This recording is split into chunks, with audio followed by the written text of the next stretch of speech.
There was a time when the living room carpet could become anything. A Martian desert, a checkerboard battlefield, a universe made entirely of beans.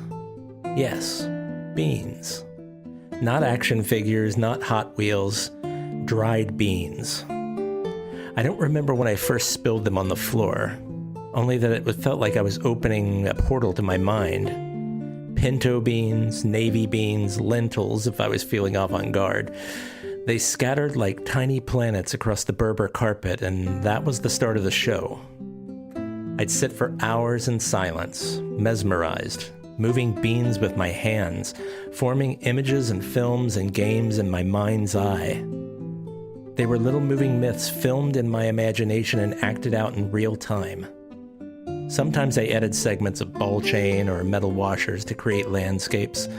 Sometimes I'd introduce dice, rescued from old board games whose purpose had long been forgotten. The dice added a chance, an uncertainty, a drama to the game. It was weird. I knew it was weird, but it was mine. I played these games in silence behind closed bedroom doors, but one day my parents must have seen me.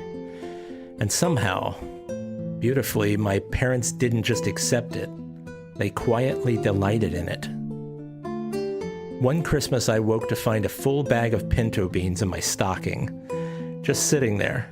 No wrapping, no explanation, just a crinkly plastic bag of beans. And they laughed. Of course they laughed, but they also smiled in that special way. The kind of smile that says, "We see you." Not the polite kind of seeing, the real kind, the soul-level understanding. That morning, their eyes shone with amusement and love. It's one of those memory snapshots that plays perfectly every time I think of it.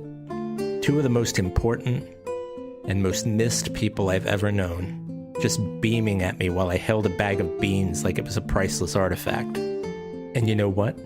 It was. That bag told me, "You're allowed to be who you are. We love that weird little world you built. Keep going." Now, decades later, I still keep a clear glass container of pinto beans on my kitchen counter. Not to cook, just to look at, to see, to remember. To remember the absurd joy of those silent improvisational afternoons, the feeling of being free to create something pointless and wonderful. The goofy magic of being a kid who made universes on the floor.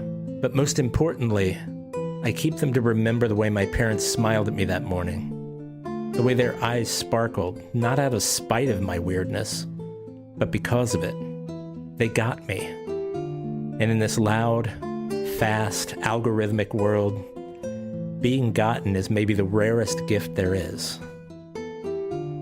This has been a love letter to a forgotten thing. And maybe the world does make room for the weird little wonders, especially when someone who loves you leaves the door open.